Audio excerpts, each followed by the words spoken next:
Welcome back, guys, to another episode of Highly Conflicted. This week, the Trump advisors are looking at an old playbook to cut through in battleground states. But the Trump ground game in those battleground states, which will be super important in such a close election, is still suffering with issues with less than 7 weeks until November. So in Pennsylvania this week, a must-win state for both Donald Trump and Kamala Harris, and the state that could ultimately decide the outcome of the presidential election, residents have been bombarded with political ads for many, many months. And it's not uncommon there for negative ad to follow a negative ad from one side, buffeting to another side. And at this point in the cycle, it's not clear that any of the political messaging will cut through. People tend to start tuning out whenever a political ad comes on the TV. They kind of want to watch other things. They're looking at their phone. And it's not even as though those ads are particularly interesting in the first place to begin with. It's not like Cars for Kids. At least Cars for Kids has a good tune. But, the campaigns have no choice. They have to keep up this death spiral because the moment one side pulls back on ads, it leaves the other side with an opening to just stream out with all of their political messaging. And that defeats effectively the whole purpose of running TV ads in the first place. And so the question is, what do you do instead? And the Trump campaign thinks it has an answer with 50 days to go. At play on the trail, increasingly at Trump's campaign stops, some of the prime TV positions in front of Trump when he does a press conference or a rally are actually reserved for the local news networks. When Trump stopped in California, he fielded a question from a local Spectrum reporter who was positioned in his direct line of sight, so Trump would have easy access and would remember who he was supposed to call on. As the thinking goes, the real undecided voters don't watch MSNBC or CNN or even Fox. They don't watch national newscasts on ABC or CBS or NBC. They watch local news. And in many of these local media markets, the viewer loyalty is extremely high. They're watching for a number of reasons. They want to watch the weather. They want genuinely local news. They want to know what crime is going on, what the latest drug bust was, or what their local sports team was doing. But the key is that they do watch, and the audience retention levels and the engagement levels are unusually high. And so when local news does an election segment, the Trump campaign is trying to put on as a guest a Trump or MAGA world celebrity. And they think that is the thing that will help them cut through the noise. If they're not watching the political ads, but they are watching local news, what they are getting in effect is a Trump surrogate preaching to them, hopefully with softball questions, at a time when everyone in that market is watching.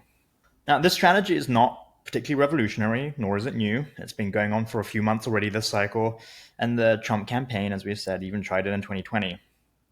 It didn't quite work out in 2020 for a number of different reasons, including that surrogates kept getting asked why Trump was holding these massive in-person rallies during COVID, which focused a spotlight on a losing issue they didn't want to deal with. And there was a lot of follow-up and there was a lot of blowback to that. And the Trump campaign ultimately decided the local news strategy was not working for them how they wanted it to. But I think the move to double down on local at this point in the cycle underscores their predicament. They're struggling away, frankly anyway, to move that needle. Harris has been ahead in all of the battleground states in these key swing state polls. On Friday, CNN had a look at all of the polls. Harris is ahead in all of them. +4, +2, +1. Trump was tied in only 2 of the polls. And that is the situation that the Trump campaign is trying to hit against. And they're having a really hard time. The one thing, aside from local news, and we'll see whether or not this works, that they're looking at is the ground game. And I think my focus on the ground game in particular is becoming more intense because of the outsized import it could have in the 2024 election, particularly because it's so close. When political ads aren't cutting through, when the local news strategy may or may not work, the one thing that we have seen election after election is that the ground game can make a lot of difference. In super close races, as we've discussed in the previous episode, turnout matters. Remember, 12,000 voters was the margin in Georgia in 2020, and something like 43,000 votes separated 3 battleground states in the previous election. This cycle, the Trump campaign has outsourced their voter turnout operation to a number of super PACs, as I reported for The Guardian, and they've had issues. At this point in the cycle, I've been reporting that there is basically only one PAC with a strong presence in all 7 battleground states. The Trump campaign once had these really grand ambitions where they were going to have Turning Point USA, America PAC, Turnout for America, Turnout for Trump, all these kind of various super PACs having these big plays in these battleground states where they would have this elaborate data sharing operation where they would all use the same app on their phones to send data back to the Trump campaign to make sure they weren't doubling up on resources. And it was going to be this expansive operation, more expansive and more targeted actually than the RNC's projection coming into the 2024 election. Before the Trump campaign took over the RNC in March, the idea was for there to be, roughly 100 paid RNC staffers in each state as part of what they called their neighborhood team leader and their NTL scheme, where they would encourage volunteers to help with the get out the vote efforts. The Trump campaign decided it didn't want to do that for various reasons. Number one, they were more interested in election integrity at the time. That was a directive that came straight from the top, straight from Trump, who was more concerned when he was running against Biden about supposed voter fraud. He wasn't that interested in get out the vote efforts. But as Kamala Harris became the presidential nominee, the thinking inside the Trump campaign shifted. And they realized they needed to target a very specific set of demographics and to get them to turn out in the election. In particular, they're looking at white male voters, rural areas, what they're calling low propensity voters, people who, if they did cast a ballot, would support Trump, but historically don't cast ballots. And that is the subset of the population that the Trump campaign wants to hit this cycle and get them to return a ballot. So that's the goal. In reality, they've had a lot of growing pains. America PAC in particular, backed by Elon Musk, who owns X and has become a major Trump supporter in recent weeks, has been outsourcing its operation to a number of canvassing and door-knocking firms.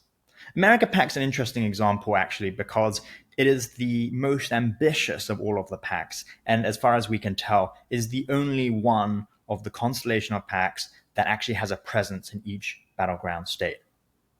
They're like the big kahuna of all of the PACs. They're doing the most. They're the biggest. They're far outspending and outmaneuvering the other PACs who have really had trouble not only getting funding, but also basically recruiting enough people to do the get out the vote efforts. America PAC is different. America PAC, run by these two ex-DeSantis aides, Janera Peck and Phil Cox, have actually done a lot, and they have managed to recruit, albeit late in the presidential race, they have managed to recruit hundreds of people in each of these battleground states. Some states are doing better than others, and that's always the case, but they at least have their act together. Or so we thought. This week, America PAC fired its canvassing vendor in Arizona and Nevada, a company called the September Group. By firing the September Group, which America PAC says was because of non-performance, all of the people that the September Group had hired to knock on doors have also been let go. That means, for several days, and until a replacement is found, the Trump campaign's biggest and most ambitious voter turnout partner has hit 0 doors. And with every passing day, the rank-and-file door knockers that are taking other jobs, canvassing for other campaigns, for congressional campaigns, for gubernatorial campaigns, at a time when the talent pool of good door knockers is at an all-time low. Because, think about it. All the good guys have already been hired months ago. All of the remaining guys who have been doing this job already for maybe a few weeks, a few months, are now going to other races. They're not going to be turning out for the Trump campaign. And then so you're basically looking for people who have never done this before, the people who are willing to rent a car and drive hundreds of miles over the course of the next 2 months, maybe even thousands of miles, knocking on doors, canvassing, filling out forms, logging all of their responses in a little app on their phone and sending it back to HQ. And you're doing it, especially in Arizona and Nevada, in the blazing summer heat. that's not an easy job to fill. In essence, the Trump campaign's presence on the ground in Arizona and Nevada is at risk of becoming smaller in the final stretch of the election, not bigger, which was what the plan originally was. This is going to cause a big problem for them if they can't get this rectified. The Trump campaign itself has not invested any of its own resources into its field operation. We reported a couple of weeks ago that the Trump campaign has, quote, more than 50 people, more than 50 paid staffers from the campaign proper, for instance, in Pennsylvania. That's far shy of even the RNC's projections. They were wanting, 90 people in Pennsylvania this election. And it falls far shy, again, of the Harris campaign, which we reported had 375 paid staffers in the state of Pennsylvania alone. They're getting outmaneuvered at every level. And if the Trump campaign via America PAC can't get its act together in Arizona and Nevada, which are two must-win states for the Trump campaign if they lose, for instance, Pennsylvania, if they want to win the election, that's an issue.